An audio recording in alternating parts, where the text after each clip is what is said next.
Hello and welcome to Hair in the Hawthorn. Hope you're all well. Before we get started on this episode, I know that a lot of you have been really involved in our small competition. There's no prizes for guessing what's in Neil's goblet. It's been a question that's been asked on many occasions. We have said goblet there floating across the screen. Just wanted to go through one or two of the guesses. I'm not going to tell you which ones are on the ball and which ones aren't, and actually two of them are my absolute favourite. So I'm sorry to my guests I'm just going to put you on hold for a minute. So we've had beer or pale ale. What do we think about that? Green tea, stout. Don't shake your head because you'll give it away. You'll be narrowing it down. We've had water. We've had red wine. What, you're laughing at water. It's water based. There is water based there. We've had jasmine tea, which I thought was quite amusing. I think that's because I said that I drink tea while I'm doing this. Two of my favourites, however, the first one that I really liked was Gelfling essence for Neil to stay young. How old do you think Neil is?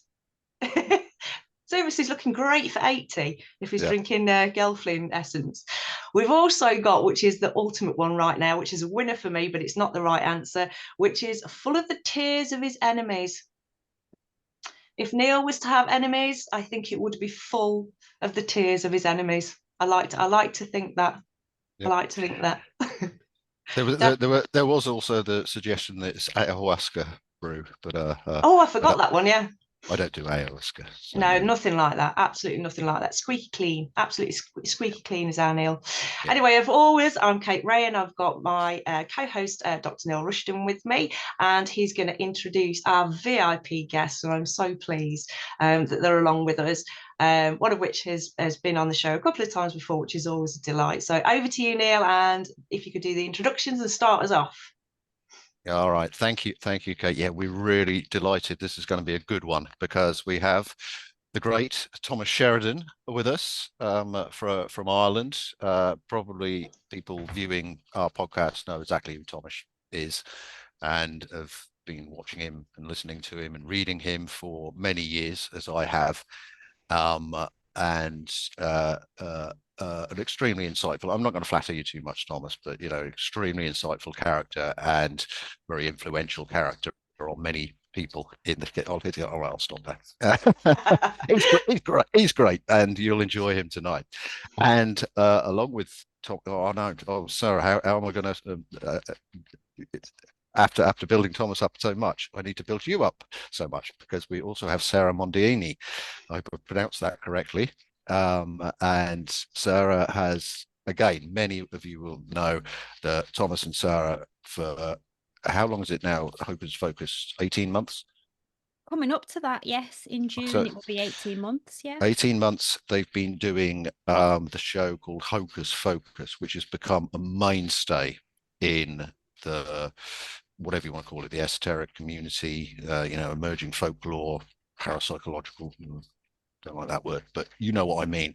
So, and we're going to talk about that tonight to a great extent, but it's been going out on, it always goes out on Sunday nights, and I think the current status is that it goes out the first Sunday in the month, isn't it? So there'll be one in a couple of weeks' time.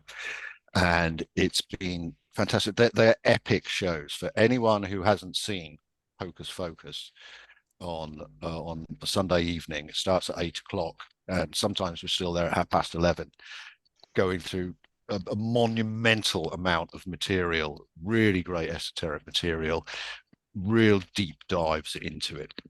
So let's start off talking about Hocus Focus.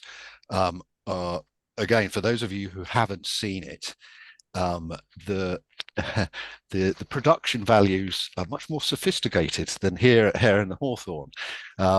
It's become really noticeable. So let's start off with you, Sara, because I know you do the lion's share of the editing on Hocus Focus. And this afternoon I went back and I watched I watched some segments from the first couple of edition, and it's very noticeable how it's changed from when you started to how it is now. So do you just want to give us some insights into how you produce such a big long show and put all of these pyrotechnics into it. A lot of swearing.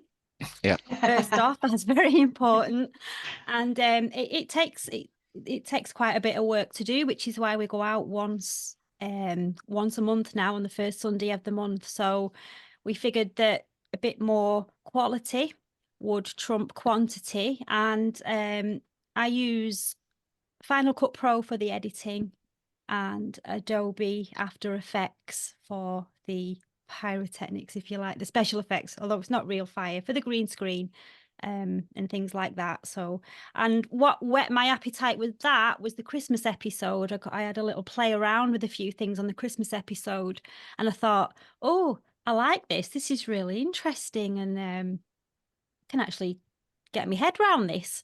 So I did a few tutorials and learned a little bit of stuff over Christmas and in our break between Christmas and New Year.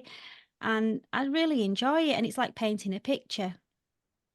Yeah. And each episode gets a little bit easier to produce because you learn a bit more, and then you'll see a few more extra special effects. But I want to try and keep it so that it's not Lord of the Rings 3. You don't want it to be all CGI and special effects. So try and keep that sort of modest but effective. Oh, I just had a very clear image then of Thomas riding out across the countryside on a horse, then looking like an elf. That's going to stay with me. You've got to do that at some stage. It could be done. Could put No, in terms of Hocus Focus, it's more a case, that's that video by the Human League, Don't You Want Me? She was working as a waitress. Now she's the boss. Now she's the boss. But I gladly handed over those reins into the right hands. Yeah, it's brilliant. It's just, it makes your Sunday evening when it's on, and there's so much good material. So well, let's get to the essence of it, Thomas. What, again, a lot of people watching this will also be watching Hocus Focus, so they'll know exactly what it is. But do you just want to explain what it is, why you do it, and what's the essence of Hocus Focus? Well, I was in the wilderness about 20 odd months ago, 2 years ago nearly, and I wanted to do something new, but I didn't know how to do it. And I wanted to do something that would be Fortean ontological, paranormal, kind of based, kind of like everything that's on my Beyond Room 31 channel into a little package. But I didn't really want to do it on my own because there's a lot of work and I have a load of million other things going on. And just by like osmosis and just magic, really, I guess this woman in Manchester sends me a message saying, "Would you like to do a show together?" And I said, "Yeah, all right, that sounds good." And that's literally how it came about. And we shared the load for the first time. Sarah would produce one, I would produce the next one, like piggyback leapfrogging kind of thing. And I think both of us, and you guys too will know what this is like as well, the best shows that I remember from growing up would be things like Arthur C. Clarke's Mysterious World, In Search of Leonard Nimoy, 40 TV with Lionel Fanthorpe, and all those kinds of things. When you actually look at the body of the work of those series, there isn't an awful lot of them, yet they've left a colossal impact on our consciousness that has lasted all our lives. So it was the whole thing of brevity is the essence of wit, that it was like Sarah said, it was her suggestion that we would do it once a month. We can really bang. And it was, again, the Christmas one that we did. The potential to do an epic show once a month rather than a good show once a week was very appealing, especially as Sarah told me that she'd access to all these technical capabilities and so on. And what you can see now, how it looks and so on. So that's really how it started and how it evolved. I would say in terms of the actual content, we sort of like decided that we wouldn't shy away from things like serial killers and stuff like that, and we have yet really to incorporate that stuff into it, and hauntology and the whole thing of the film review was very important, I think, to both of us at the beginning, because those kinds of things and the book reviews play an enormous part in them. And I think the way I see the show is the same way that me and Sarah get on as friends, is that we both like a lot of the same things growing up. And it's a way for both of us to get together and show, probably like you two guys, the rest of the world, you're not alone. And there is an audience out there for people.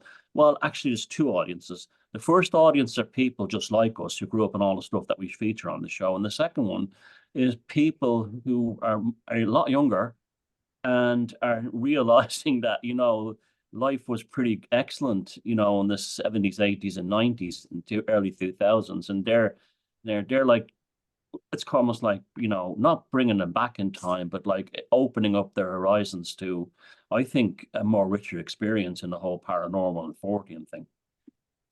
I think that's what we were aiming for, more or less.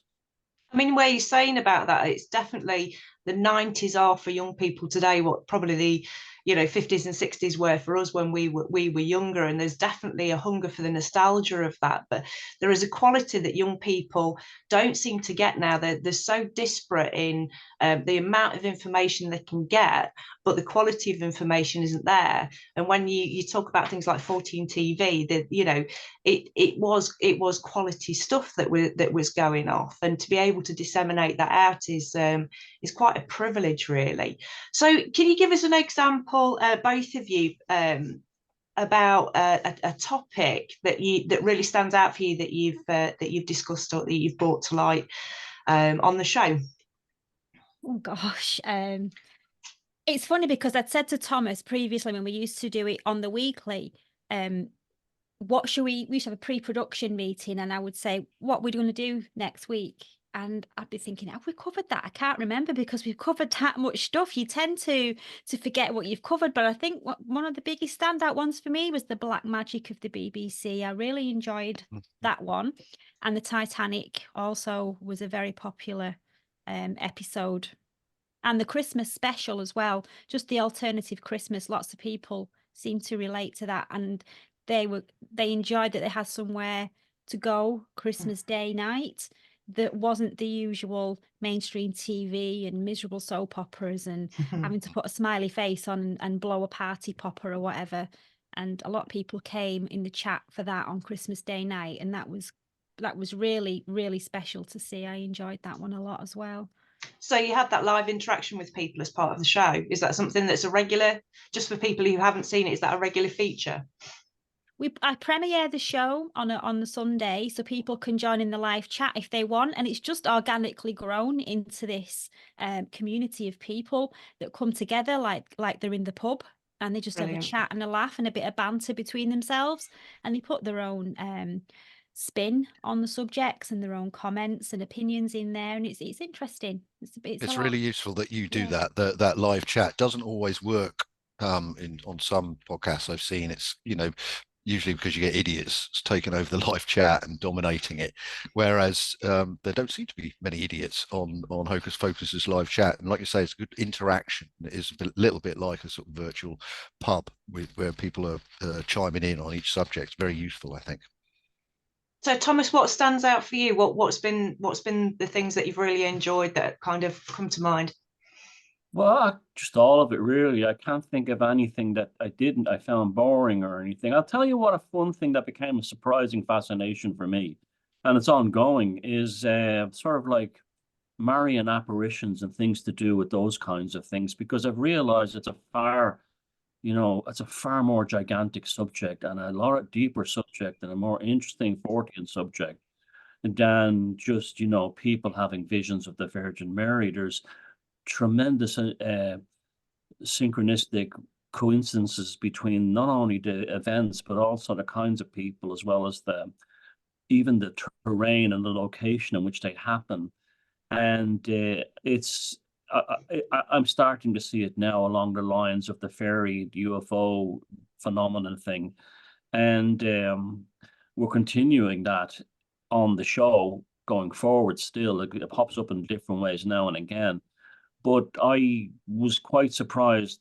I just mentioned it one week because I'd read a book on Fatima in Portugal and the apparitions there, and what went on surrounding that. And then I started like open a can of worms for me, and I said, this is You know, it's got everything. It's got like paranormal. It's got interference by certain groups who want to run the narrative their way. You have murders. You have all kinds of interesting phenomena around. So that to me was a very big surprise that I never thought I'd be the kind of person. And as a result, I've become interested in Christian mysticism as a whole. For some reason, we did one on Padre Pio. You know, these are things I would have, you know, impulsively ran from up until a few years ago. But now I'm seeing, no, this is a major part of the Fortean world, and it doesn't get enough because of the religious aspects. And you know, and we tried to address that. That's brilliant, and it's good that one of the questions I was going to ask you both is how is it expanding your own research and changing your mind, because I think when you're researching whether it be the paranormal, the occult, or whatever it is, it's you never get stuck or entrenched. It seems like one thing will lead you on to another, and it is a very fascinating and crazy journey, isn't it, when you find things that you just go, whoa. I mean, one that springs to mind for me is one of my favorites, and I know that Neil's going to cringe on this, but it's Jeff the Mongoose. You know, it's one of those it's one of those fascinating stories that popped up and I hated it to begin with, and then you looked into it some more, and it's become one of my all-time ever favorite cases, and I will drag Neil down that rabbit hole. Well, you introduced me to that on this right before I was going to the Isle of Man to look at some megaliths with Neil MacDonald, and then when I came back from the Isle of Man, I was hooked on the Geth thing. Yeah, because there's something about that place where you could actually believe it could happen. Yeah, and it is an ancient site in itself, isn't it? They have found I think an ancient burial site not far from the farmhouse or something. It's oh, Neil, I can't believe you've shoehorned Geff the bloody mongoose into anyway, moving on. I just want to say that the recent one you did on Lovecraft, I think that was my favorite because I learned a lot about. I thought I knew quite a lot about Lovecraft, and obviously you've done a deep dive research into it and just dragging up all of this info on it because he was such a fascinating character and such a unique type of writer that I've loved for I don't know, probably 25 years since I first started reading Lovecraft. And despite actually his body of work isn't that massive, is it? I mean, it's you know, what, a couple of dozen short stories, and yeah, it's had a massive influence on a lot of people and a lot of writers and a lot of, as you pointed, I hadn't realized until I watched that episode how many films have been influenced. They're not necessarily, you know, following the Lovecraft story, but they've been influenced by various Lovecraft stories. So we all know Thomas is the Lovecraft aficionado. Sara, when you were doing that episode, were you really into Lovecraft before then, or did you have to really find out the details for that show? I liked Lovecraft. I enjoyed his work, but I had this month to prepare for a 2.5 hour discussion with the world's biggest Lovecraft fan ever. And I want to say I was a little bit nervous. That was you know, yeah, I was a bit nervous about not being able to keep up with that because I know how important he is to Thomas. So for that month, the month prior, I literally lived and breathed and watched and read Lovecraft stories, documentaries, anything I could find about him. So yeah. And now as a result of that show, I have a whole new appreciation for him that was bigger than before.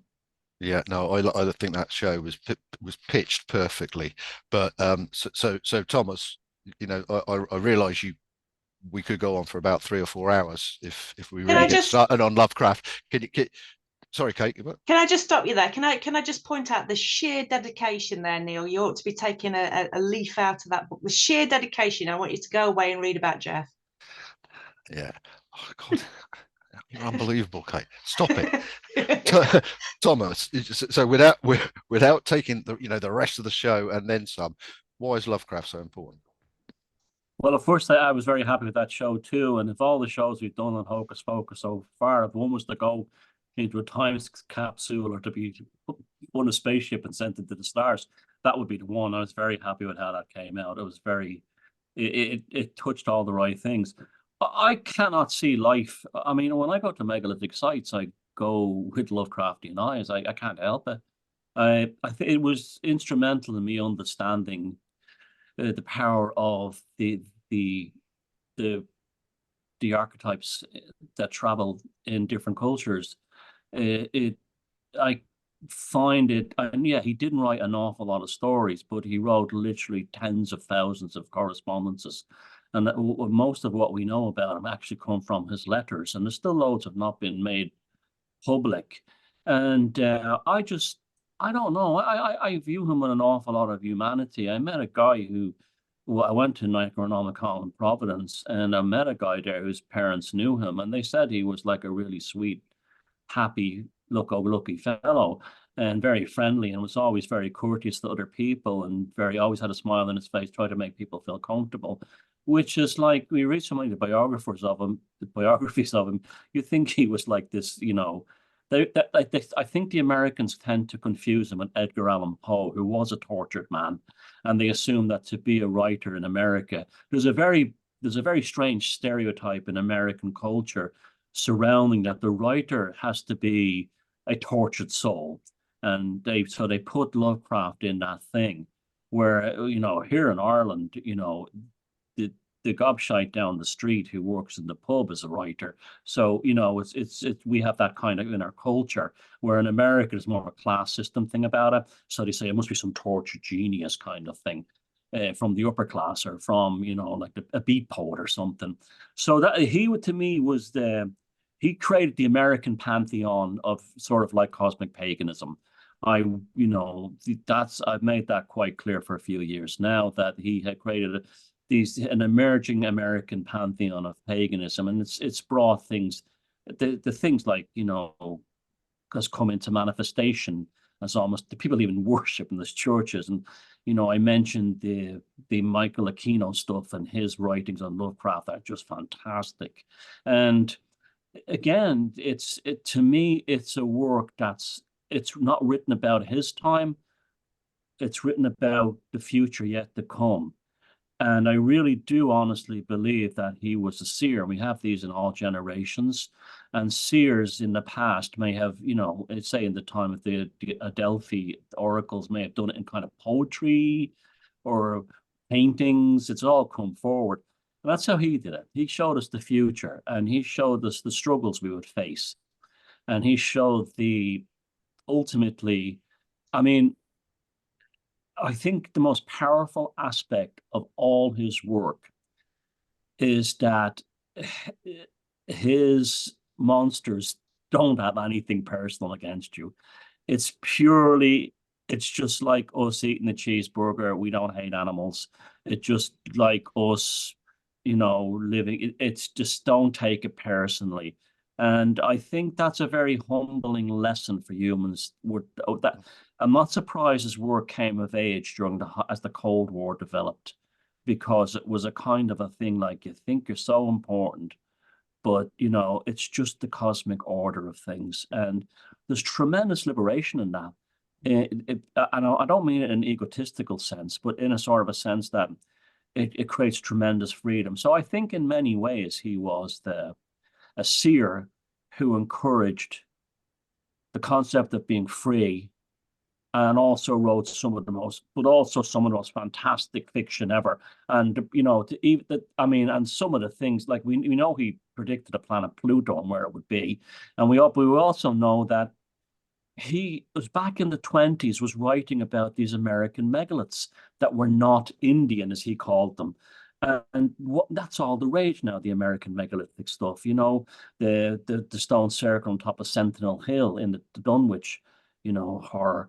So, and he knew that those things were going. I might maybe not go. I think he did. I think he secretly knew about them through his grandfather, who was a very connected Mason. But yeah, that's what it means to me. Yeah, that's in a tiny parentheses, but I could go on for years. That's right. Well, anyone who has had their appetite whetted for H.P. Lovecraft, who may know a little about him or just read his stories, just go to the Hocus Focus. It was the last one, wasn't it? It was the most recent. Was it the most recent Let me or the think. one It before? was the most recent one. Yeah, I get mixed up with what we've recorded and what we've put out. Yeah, it was the most. If you just go to that episode, then you'll get 3 hours of, real deep dive into Lovecraft that Thomas has just sort of encapsulated in a few minutes there, and it really is working. It really is worth it. With the Dunwich horror, I think that's my favourite one. And there's so I'm gonna boulderize the sentences, but I'm paraphrasing it, but it's stuck in my head when he's talking about whatever they are, the aliens, the monsters, and his phrase is, they're up there dancing on Sentinel Hill in the stone circle, and he says their jelly-like bodies danced horribly beneath the gibbous moon. And every time I see the gibbous moon in the sky now, those words always come to me. They danced horribly. Brilliant. Typical Lovecraft. Sentinel Hill actually really exists. It's a place called Heath in Massachusetts. It's a real location. Yeah. Well, he often used real locations and renamed them, didn't he? Yeah, for sure. So, two more things before we move on to Kate's question about magic. Let's just finish off with Hocus Focus, and we will. Kate is very, very bad at putting links down into below the YouTube, but I will ensure that this time she will put the links down to Hocus Focus so that everyone can just click on the link and find out where they are. They're mostly on your site, aren't they, Sara? They go out on my channel now, yes, but Yeah. the earlier ones from last year, you'll find quite a lot on Beyond Room 313 as well. But I do have a playlist on my channel, and they're all in there. So okay, easy to find once you found Sarah's channel. So just two things before we move on. First, this is an easy one. Did you want to just give us a brief foretaste of what the next episode is going to include? Yes, are we allowed, Thomas? Are we going to give a little taster? Yeah, I think we'll just for these two fine people, we'll do it once. Okay. Do you have to go into detail? Just give us a taste of what. Okay. Well, my topic is taking us into the paranormal aspects of the desert. Oh, that's piqued my interest instantly with that one. Yeah. And my one is about a little known phenomenon that happened in Ireland in the mid-1980s, where statues of the Virgin Mary started moving. Oh, hold on a minute, Thomas. Am I getting ahead of my time here? Yes, because we've filmed. Yes, sorry about that. The one in the desert is for June. That's my mistake. I'm still looking forward to it. Yeah. So paranormal. Okay. Yeah, the paranormal aspects of the desert is coming up in June, and in May. I can't remember, Thomas. Can't remember. See, this is the problem with the once a month thing we recorded. That's why I'm doing the psychic weather at the end of the month outdoors. Can you cut this bit out? I thought you was doing Amityville Horror. Next month. June. Yeah. So what we did the moving statues. Oh, right. Got it. 5, 4, 3, 2, 1. I'll cut this again. I'm covering a little known 14 event that happened in Ireland that had very tremendous social consequences surrounding these statues that moved of the Virgin Mary. Yep. Yeah. And I'm covering the high strangeness and the folklore of the moon. Oh, nice! All fantastic subjects. Well, that's absolutely. Oh, yeah. Well, the moon, but the gibbous moon. The gibbous moon. Brilliant. That sounds absolutely fantastic. Okay, we won't put any more spoilers out. Just give people a little bit of a taste of what they might be able to expect. And the second thing, before we move on, the book. What's happening with the book? Well, I'm finished my part, and Sarah's doing the final. I guess. Doing the final read, yeah. And she's doing a few. I think if you're adding a little bit extra, are you? Yeah, that's right. Yeah, some of the stuff. It's basically a the whole show are really in a book, isn't it? Like all different topics. Yeah, including Geff. And stuff we haven't spoken about on the show. And also a very deep thing that Sarah and I share that we haven't even really spoken about online, but we've written really well about it, is the power, how our Fortean views of the world were actually switched on by the power outages that happened in the 70s and 80s.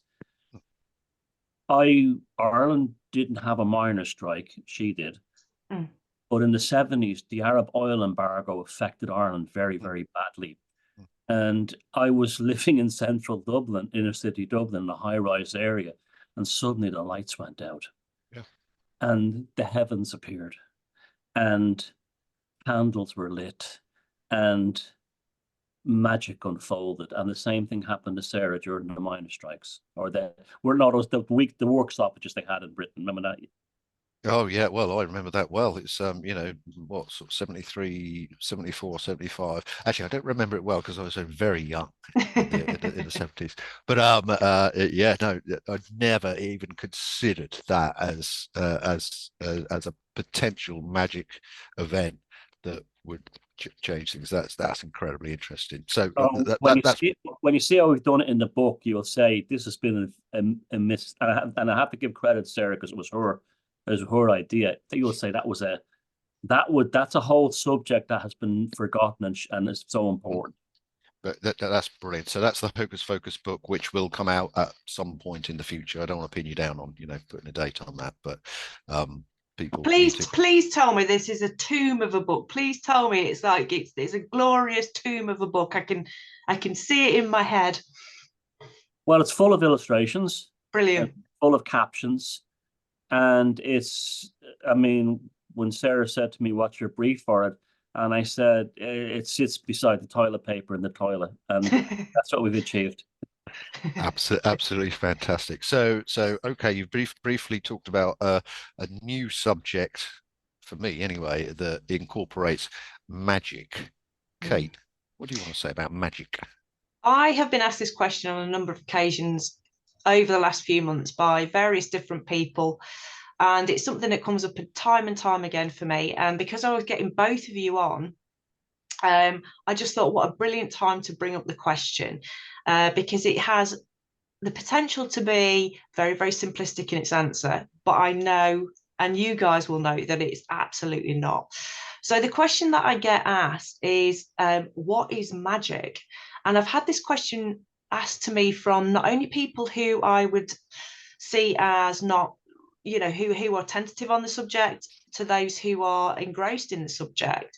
And I don't know why it's been a reoccurring question that's come up, but I thought, got you guys on. Know you've both got this the background of the research and the data, but also sort of personal investments into magic and what it is. So whoever wants to open that up, what's magic? Well, for me, it's just manipulating reality or your will to bring about a desire for something in whatever way possible that is comfortable for you to do, that you are adept, whatever method you're adept at using to bring about a desired result that doesn't harm anybody else. Yeah, I think that's the interesting thing for me. It's about the when you talk to people who are on the start of a journey of asking these questions, when you say about it is manipulating energy, manifesting or manipulating energetic fields, they kind of look at you as if to go, what is that? So how do you explain what that is to people? Well, it's like when you make a cup of tea, isn't it? And you put the kettle on, you don't really need to know the intricate workings of the electrical circuits to know that it works. You just know how to use it. That's safely. A really good answer. I like the way you just pulled that simple analogy out of thin air. That's very impressive. That was magic. That was magic. Thomas, what's magic for you? Gosh, I think at this stage in my life, I realize it's about removing inhibitors towards achieving desires. Now, I don't see, yes, obviously it's bringing the will into manifestation, fair enough. But what stops the will from becoming into manifestation is there are inhibitors within the subatomic world. Because of the extreme quantum density of this reality that we live in, it's very, very difficult to actually remove the inhibitors to soften the subatomic fabric of the universe and achieve the desires you want. Now, we all know the famous stories of, I use my analogy of the mother whose child is trapped under the Range Rover and she picks it up, right? Well, what happens then? Those inhibitors regarding the Range Rover were removed and the weight became irrelevant and she rescued her child. No, so that shows the physiological aspect of it. So that's invariably, I agree with Jack Parsons that the nervous system plays an enormous role in it. The actual, both the amplification and the attenuation of the nervous system. And I mean attenuation, I mean trimming it down to the precise frequencies that are needed in order to achieve the ability to remove these inhibitors. So that's my tea kettle version of it, but that's not the same thing as doing magic. Now, doing magic, we're in a very, just like Crowley said, that's the science, now the art, okay? So the artistic part of it, I think imagination plays an enormous role in it. I believe a sense of the Fortean played an enormous part in my magical education. The strangeness of it, the ability to think in poetic and less prosaic, obvious terms softens up the subatomic field around you as a matter of course. So it's like, say you're working out, you're doing weights, right? And you've built up all your muscles. And then you say one day, well, I'd like to be a boxer. Well, the fact that you've been building up your upper body muscles, when you step into the ring, you've already got an advantage. You can hit hard, right? So, and you've primed your heart and your pulmonary system. Well, the magic is the same thing. That if you have a kind of a magical aesthetic to your existence, you will find that when you actually want to achieve your will and set a process into motion, you're already that boxer who has the muscles ready to go before you stepped into the ring. I'll give you a quick example. When I go to megalithic sites, and have for many years now, they're not just a case of me, who built these stones, what are they for? I'm throwing stories into them. I'm throwing everything into them. I'm throwing Lovecraft into quite a lot of them, this kind of thing. And as a result, I'm already in a prime state in terms of my nervous system, where a huge amount of it is the belief that you cannot do things where you inhibits people the most. Well, there's a subconscious voice that goes, I can't really do it, But if you live in this way, I mean, synchronicities are just astounding verifiers of this process. And so that's what it is. I mean, I think a lot of the books I've read actually, I read an essay once on Michelangelo and how to be an artist. And he says, you must eat like an artist. You must drink like an artist. You must think like an artist. That's exactly what it's like. It's actually not something you go, today I will do magic. Tomorrow I will drive a motorcycle. No, you have to be in the magical state when you get on the motorcycle the next day. Yeah, no, that's great. But I get that entirely. That's the what you say, that term, the magical state, is something that I think can be cultivated with people. I don't think, it's some genetic thing that, well, I'm able to be in a magical state. It's a case of you putting your sometimes over the course of years in enabling yourself to get into that magical state. But do you think that I mean, magic, it's such a broad term, but I'm thinking of, you all know the story of my story in West Kennet, Longbarrow, when I encountered a fairy, and it was extremely real. Now, when I was in that, I was meditating in West Kennet, Longbarrow, but I wasn't trying to invoke magic. I wasn't thinking. I wasn't thinking in a magical way or a magical resonance. And it just happened. It just pinged into my existence, and then it pinged out of my existence, and it definitely existed. So would you consider that magic? Would you consider that an sort of an ancillary magic? Well, yes, because the meditation was affecting your nervous system. Mm. You were in an area filled, an almost kind of an alchemical terrain of stones that have crystalline structures in them. You're in the darkness. Yeah, absolutely, 100%. You weren't sitting there listening to the football results on the radio. You were meditating. So your nervous system was primed. I was having a similar discussion this afternoon, and the question came up about I believe that as human beings we can all access that magical state, that I call it the divine or whatever the magical state is, to whoever. And the question that kind of popped into my mind is, should we? Why have we got the ability to access it, but we can't access it easily? And that whole question of, we are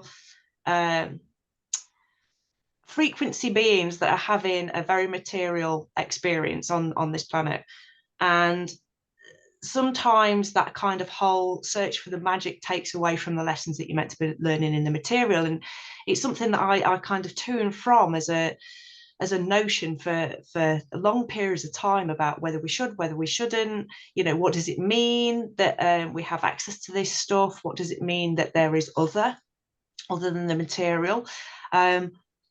It's huge. So where do you guys sit on that? Do you believe that everybody has access to this? And like you say, it's about flexing muscles, but are there certain people who don't? Are there certain people who really don't have any kind of chance of accessing any magic? I think there's certain people who don't know they have the ability to do it. And I think there's that much stuff in the world, in normal society, that is put out there on purpose to suppress you even going near it. One, for fear of ridicule. Two, because like Thomas said, you're too busy watching the football results or having a look who's winning on the latest reality TV show. So I think lots of people are distracted, and that's fine if they get distractions, because maybe it's not for them.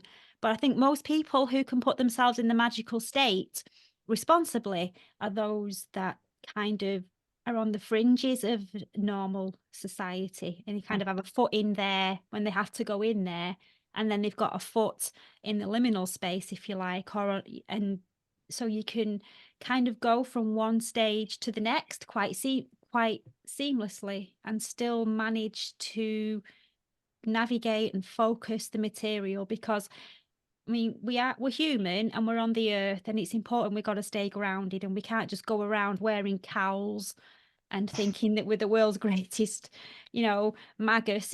That's just not how life is. So I think you've got to have a strong mind, and be very, you've got to train your mind really. If your mind's all over the place, then I don't think going into magical workings or that kind of accessing those other levels of consciousness is really something you should be doing, because like Lovecraft says, it can send you go insane for what you see and what you find. So I think if you're not in the right frame of mind, and I don't just mean on a one particular day, I mean if your mind is all over the place, if you can't focus, or you're not strong-minded enough, then I don't think that you should be doing that. And I think that a lot of the people that aren't strong-minded enough are those people who are easily distracted by the TV, the news, the propaganda, and what other people think of them.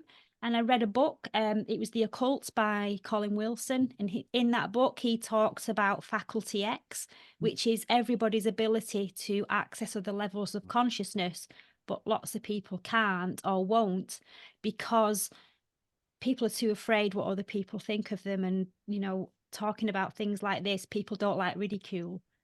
Whereas ridicule, the more ridicule you get, the stronger you become, and the easier it is to talk about this stuff. Okay, yeah, no, I absolutely agree. Well said. And so correlated to that, and this is for you, Thomas, why then are there, whatever you want to call them, gatekeepers, reductionists, materialists, in the scientific, primarily community, who are absolutely engaged in rubbishing anything which may have a magical resonance? Why are they afraid of it? Why are they so determined to stamp it out of our understanding of reality? I'm thinking of someone, think of the Brian Cox, the Neil deGrasse Tyson, these sort of people, the gatekeepers. It's funny, this is a very good timing, because in the last couple of weeks, I've come to see conspiracy theory as a form of magic.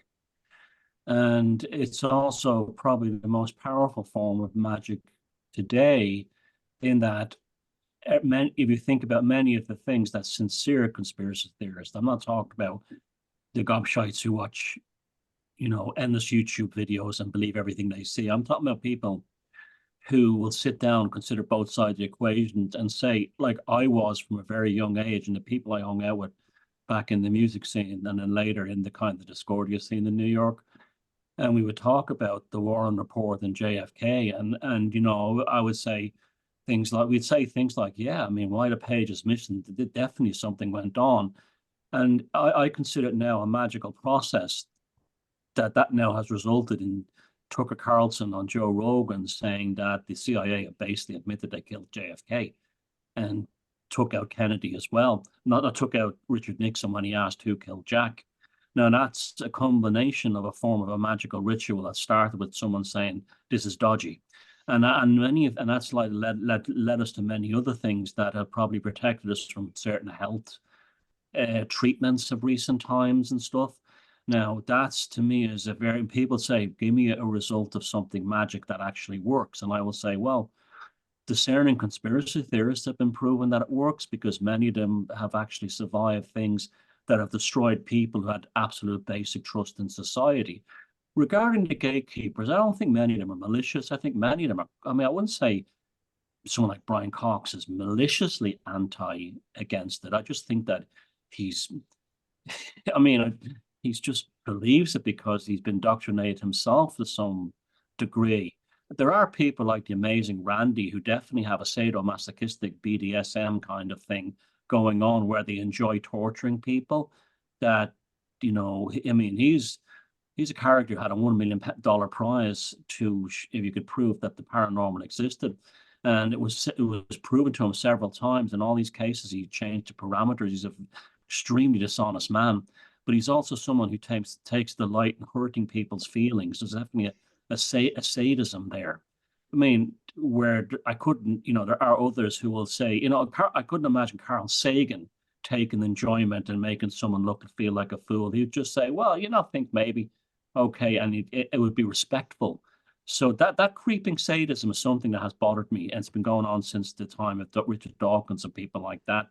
And I don't think it's working anymore. I think those people don't. I mean, there was a watershed moment recently on Joe Rogan. I'm sorry, Sarah, I'm not hogging this up, but I just want to just one last thing, where he had this guy called Dibble or Dribble or something like that. He was a mainstream archaeologist, one of your old buddies, Neil, and he was there. I could see this is black magic he was doing, and he was there talking to Joe Rogan in the most about. Like, it'd be like me standing here and slagging Sara off to you, Neil, as if you don't exist, that kind of thing, and dehumanizing you. And he was constantly implying that traditional white archaeology, specifically in terms of nuanced things, Atlantis, right, or pyramids, was inherently white nationalist. So he was basically indirectly calling Graham Hancock a Nazi on the show, which is disgusting for lots of reasons. That man has been married to a black lady for decades.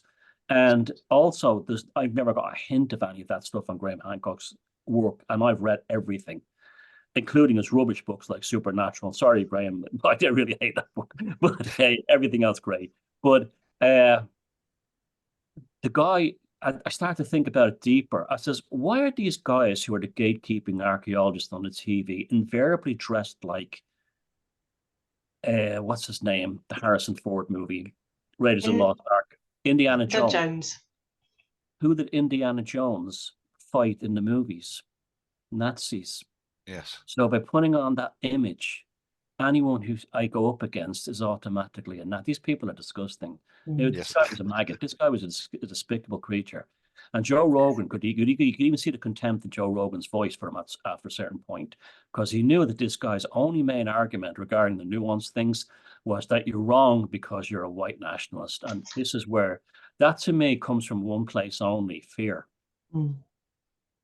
That's interesting. I haven't got round to watching it. I'm not sure I can bear watching it. It would kill you. Clips. It would kill you. It was stomach churning.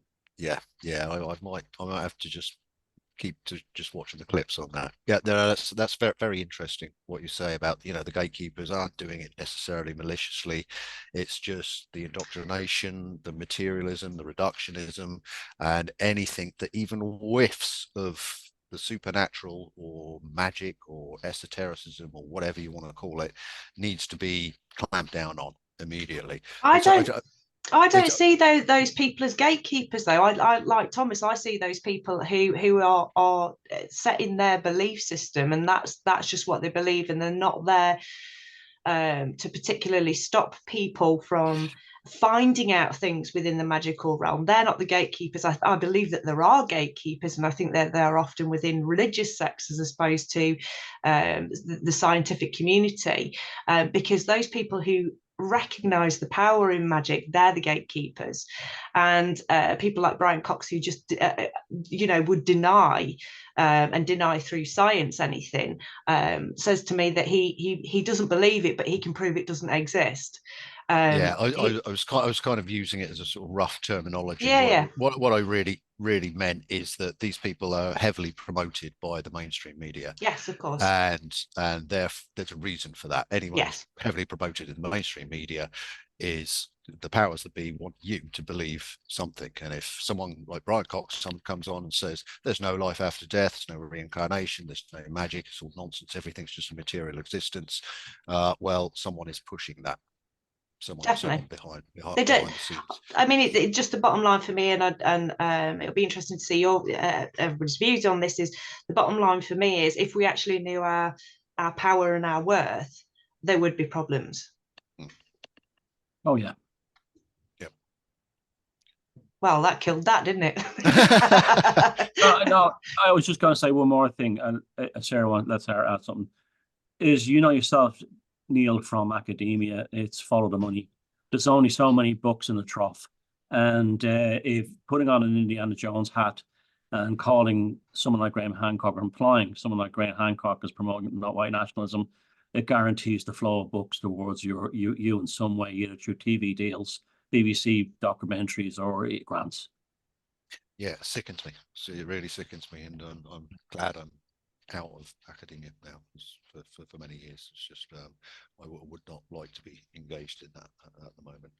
So Sarah, any final words on magic? Do you would you consider yourself as a practicing esotericist of any sort, do you practice any sort of paganism or? Yeah, I do. I do practice magic as well, although it's not something I scream from the rooftops, and I'm not particularly ritualistic about it. I have my own ways of doing things, and it's never failed me yet. And I am convinced that Hocus Focus came into being through magic as well. I don't know if it was you, Thomas, or whether it was me, but we'd had a curry, if you remember, in the September before Hocus Focus started. So it was September 2022 at the Mysterious Earth, and we was having a chat. And then Christmas came and went, 2022, and then it was after four. I remember it clear as day. It was around the 3rd or the 4th of January. I'd gone to take the dogs out for a walk, and it was a night when the planets were all in alignment and everybody was, you know, looking. You could see, I think you could see 4 or 5 of them were in alignment, and I just looked up walking the dogs, and I thought, it was like something got into me. It was so weird, and said, you need to message Thomas Sheridan and ask him if he wants to do a show. And I'm thinking, where the bloody hell has this come from? So, and it wouldn't go away. I ignored it and it wouldn't go away. And it got louder and louder. And next thing you know, I'm home, cup of coffee, it's freezing cold outside. And I'm writing this message. Da, da, da, da, da. And I thought, I can't send this. He's going to either laugh me, you know, he's either going to think, piss off, or he's gonna you know, be interested. But I just sent it, and then within a couple of minutes I got a reply back to say, yeah, that's a really good idea, let's have a chat about that. But it was like something had taken over. It just dropped in, and yeah, I took leave of my senses and I acted very much out of character. That sounds like a Thomas projection to me. So it's something, yeah. Was you up to something there, magical Thomas? Did you? I was just thinking I need to do a new 14 show or a new something, and I need to get something like that on going, like something beyond VON. And yeah, so maybe I did in that sense, possibly, maybe, yeah, could have been. And another thing, you know, but I don't think I think it was probably more yourself, really. And at that time, you know, maybe it was just right. And you know, these kinds of things where you're starting a project with someone, anything, and the right person comes along. But yeah, I do believe it. You know, for me, I think a lot of my magic is my writing. I wrote a book in 2013 called Walpurgis Night about the transition from Germanic and Teutonic neo-paganism into what became the cult of the Third Reich. And in the foreword of that book, I wrote that 1919 was the most significant year until 2020. And don't ask me why I actually specifically mentioned it will the challenges that happened in 1919 will come around again in 2020 regarding the human race being put at a threshold. And don't ask me why I wrote down 2020. And it was bang on. And you know, right, and in the months leading up to it, I was doing loads of kind of vlogs and talking about things like the French Committee on Public Safety during the French Revolution, and how I was smelling something was coming, and I was using terms like corona, mass ejection. And I said, there's even a video just a few weeks before that we first heard of it where I'm talking about they're going to do something like, and I was talking about that they had developed new ways of gene sequences, and I said they're probably going to weaponize something like the Ebola virus, not the Ebola virus. It was the Ebola virus. Now that's not an accident. I'm not bigging myself up here, but when I write in that way or talk in that way, it's not Thomas Sheridan talking. I'm not talking in the third person, but I said there's something else. There's the observer, the ghost in the machine, whatever you want to call it, will have said that. It didn't come through here. It went straight from there through my mouth to my fingertips. So, and that's been like that since I was a child. Since I was like my first experience of writing in school, the school teacher wrote, look, you know, I don't know, you guys are not as old as I am, but when we used to learn writing in Irish schools, I don't know if you had it in the UK, you'd have 2 blue lines and 2 red lines in the middle. Oh, and yeah. You had your capitals and then your lowercase, right? And the teacher's board, the chalkboard also had those red lines, and I remember that as well. And I was right back then. We had to learn with a quill, you know, like ink and a pen in a quill, and a little jar of ink at the front of your desk. And the sentence on the board was, "Look, the train is coming." I was about 4 or 5, and I wrote, "Look, the train is coming," and then I changed the L, the capital L on look, into a B. And the teacher came down and says, "Look, why did you change it to book? The train is coming." And I said, well, you have to book your ticket. And she called him a mother and said, your son is going to be very dangerous when he grows up. I mean, in a nice way, jokingly. But she goes, I've never seen a child do things like that. So, I mean, are you born like that? Are you just like that? But for me, the power was the words. The magic was in the word. And I learned that essentially. You become a vessel, don't you, when there's certain state activations, I think, and it happens with people who paint a lot, people who create, where you get into a state where you are in a very meditative place, and things occur that you don't even realize that you have taken part in the physical sense, and it's almost like you open yourself up in that moment to be a vessel for something coming in and channeling through you, but it is part of you as well. It's not detached from who you are. I think that's really important, actually, and I know Thomas has talked about this many times, about the power of creativity and how all creativity is actually a form of magic. Yes. So for me, okay, I'm a writer, and so when I write, say, a novel, that novel had no existence before I created it out of wherever I've created it out of. That is that's a kind of simple form of magic, but you can apply that to any creativity, and that's, I think, one of the reasons that creativity is so important to us. The people like us who are looking at these kind of subject matters. Creativity is the essence of who we are. If you can't create anything, you've had it. You're lost, and you're going to have big problems in life. Creativity is key to this. I know we're getting a little bit late for time, but just quickly, Sarah and Thomas, you're both creative people. How does it help you? Well, I've painted pictures and doodled, and at the end of it, not even really been aware of how I've even done that, or that I've done it. Yes. And for example, I often get a pad and a pen, and I'll just start doodling. I'll go into a relaxed state and start doodling. And a couple of times I actually doodled, when I looked, I'd drawn a bird, very rough bird, like a sparrow or something. And I thought, that's very strange. And it had its claws up. And I went into the garden, and there the cat had brought a dead bird for me. And I've also found myself doodling, and I've doodled a volcano. And then the volcano in Iceland, I think it was about 10, 12 years ago, had gone off. I don't know. I can't explain that. And I painted pictures, and I've thought I just don't recall the process of doing that. I also like to do textile art, so I like to use the machine, and I sometimes make clothes when I've got time. And when the piece is finished, I think I don't even recall sitting there doing that. It's like I leave and something else comes in.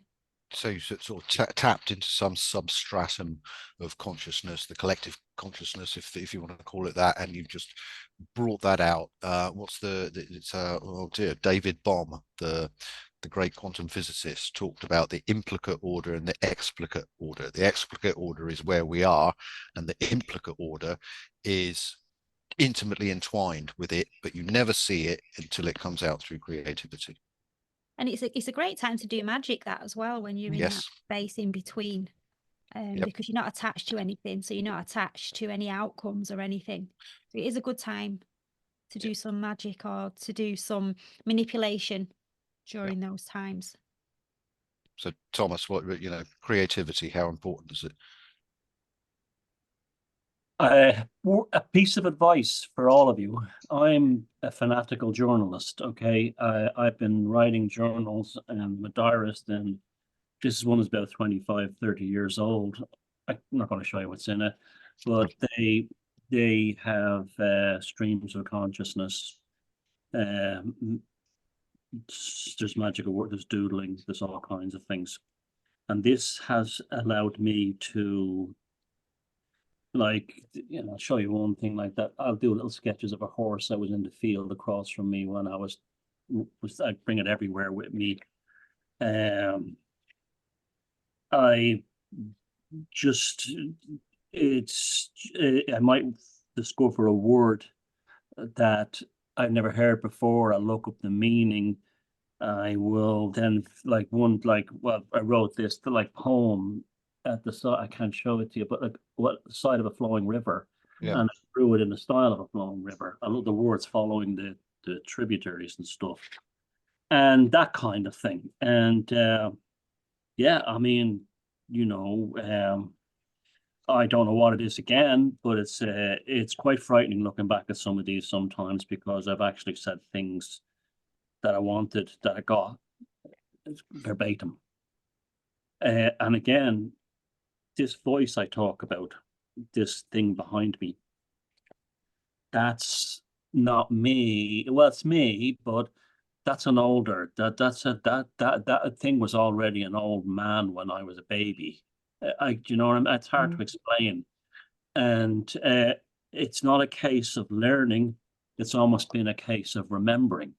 So it's like it's in the DNA. I think the DNA has a big part of it. Now, I don't mean that literally, that it's like, my ancestors through my blood and all this kind of thing. I think DNA is much more of a complex thing than just specifically born entirely within a sort of an ethnic group or a race or something. I think it expands into other facets. We know about epigenetics, how you can change the epigenetics of your own brain and so on. And I think that's a huge part of it. I think, so journaling, absolutely. I mean, I also love journaling. I love the process of, holding it, walking around with it in my hand. I'm even very specific about the kind of pens I use and the color of the ink and the type of paper. And sometimes I'll be in a mood where it's just something that was bought from a stationery store. And other times I'll have bought something really expensive from a professional journal maker. And they're all valid. So I would say that's a huge part. That helps a lot, because that's almost like a psychic gym. That's the way I describe it. Yeah, I would also just add to that. You could, I think that's brilliant. That is, keeping a journal is incredibly helpful, and I've done it in fits and starts through my life. But also keeping a dream journal is also extremely useful, because as we all know, dreams are coming from deep in the subconscious, the collective conscious, whatever you want to call it, and they're obviously trying to tell you something, trying to give us something, and to allow them to slip away, as dreams will often do, you shouldn't allow that to happen. So a dream journal can be extremely helpful for that as well. So when you were saying about you didn't, that voice was a lot older than you, something that I tried out very, very recently, I've been coming across the concept. I don't like the terminology of quantum leaping, but it's terminology used for when you meditate, you find yourself in the state that you want to be. So I can't remember his name. I recently came across a guy in his 80s who had very later on in life, he'd used this method and become an author, become an artist. He'd never had these skills before, but actually met himself in a meditative state as these aspects of himself and absorbed them into himself. So he tapped into all the universal energies that were out there that were possibilities of him. And I used that within the last couple of weeks of something that I was moving forward into. Was very, very nervous, often very, very doubtful of myself in. Stepped into it, and it was an amazing thing. Even just the belief that there was a Kate out there that had already done this, that was very capable of achieving that. And to me, that kind of summed up magic. It's that it was just stepping into it with the pure belief that I was that, and manifesting that outcome. It's fascinating. And I'm like Neil, I'm a sporadic journaler, but when I do, I find my synchronicities in life increase, and my bizarreness in life increases. And I absolutely love it. I think we have gone a little over time, which is always good. I think we're just a little bit over. Well, I know. Before we started, Thomas said, what should we talk about? And Thomas did mention Dennis Wheatley. I don't know. Let's save Dennis Wheatley to another conversation. And then we can have you Thomas. you both back. Because it needs some extent. You can't sort of cram it into 2 minutes at the end of a podcast. I think that deserves. I can cram this into 10 seconds. Go. I'm reading Gateway to Hell at the same time I'm reading Tom O'Neill's Chaos book about the Manson murders. Yeah. Manson's wanted Helter Skelter, which was an ultimate war between black and white people. It's described in this back in the 1920s. At the same time I was reading it. Amazing. Yeah, I think we need an extra session on Dennis Wheatley, right? Okay. I actually think we need a whole raft of new sessions, all four of us talking about mind-blowing subjects. I think one of the best things on Hocus Focus, I absolutely love your book reviews, because I'm a great lover of books, and I think part of the problem in what listen to me, I'm sounding really old now. Part of the problem in modern society, part of the problem is people don't read books. People are not reading books, and that's not just young people. It's people of our age, older. They tend to have stopped reading books. I know that's a generalization, but there are things you can learn from books that you cannot learn from anything else. And I love the way you do the book reviews. It's quite a deep dive, isn't it? You're not just sort of skimming over the surface of these books. And some of the books on Hocus Focus I've never heard of. And wrong, I'm going to go out and get that. That sounds really great. And why am I talking about? Why am I talking about books, Kate? I don't know. Well, what we can do is get Thomas and Sarah back, and we'll do a load of book reviews. That would be absolutely brilliant. We just read out our favorite books. So, Thomas and Sarah. Oh God. Yeah, don't get us back. But that would be really good. And so before we go on the subject of books, I just want Thomas to sort of big up his new book with Neil MacDonald, which is I'm gonna garble this. Sorry, Beringer Saunier, Priest Wizard of René le Chateau. Just want to briefly tell us what about this. This book came out about a month ago, wasn't it? You and Neil MacDonald. Do you just briefly want to tell us what that is, Thomas? Because I think a lot of people watching this would be very interested in that subject. Neil dragged me to the south of France to drink a shitload of wine and ask me to help him. The jet set lifestyle of Thomas Sheridan. Help me. What's the word? Help him throw a flavor into the mix of his many decades long fascination with Beringer Saunier, the priest at Rennes le Chateau. And I did it. I did it.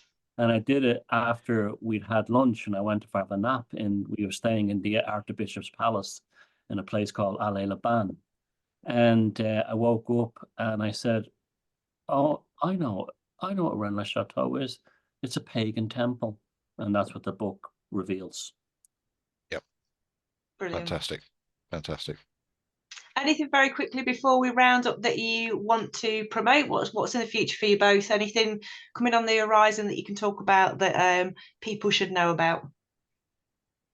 We've got our book coming up soon. We keep saying it, but we're looking at the autumn, aren't we, Thomas? Oh yeah. Maybe before that. It's just really we're just we're well near the finish line now, if not on touching it. Yeah. I've got a few speaking dates in England. The Shine Festival in summer in August. I'll possibly maybe doing an event on Maria Wheatley will be speaking the same day as me as that. So I'll possibly doing a talk on my own, which I wanted to do with Sara, but then they reminded me I signed a contract in Glastonbury in October, and the Mysterious Earth, I'll be there with Neil talking about the new book. And so, so I'll be in England at least 3 times this coming year. Brilliant. I've got a new show coming out on the channel But it's a little bit of a setback because I want to do it really professional and do a really good job with it. So the production and things are taking a little bit of time. I'd already recorded a couple of episodes, watched them back and thought, nah, it's not right. It can be better. So there is something that I'm working on at the moment, and that will be coming up later in the year. I'm not going to say when, because I'm not going to. And we're also coming back to Hare and the Hawthorn to do book shows. Oh yes, shows. Yes, well, yes, of course that would be you are. great. That goes without saying. That would be lovely. Yeah. Well, as always, thank you both so much for coming along and giving up your time and chatting to us. I could chat to you both for hours and hours and hours. Cutting it short just seems like a rude thing to do when there's a whole plethora of things we could go through, but we will drag you kicking and screaming back on the show, and I'm sure we'll do lots over the next year and chat about lots of different subjects. So bless you both and thank you for joining us. Thanks for having us on. We'd love to come back. Brilliant. Yeah, it was loads of fun, guys. Thank you. And we'll let Neil get back to his adrenochrome. Damn, you've got it. And on that note,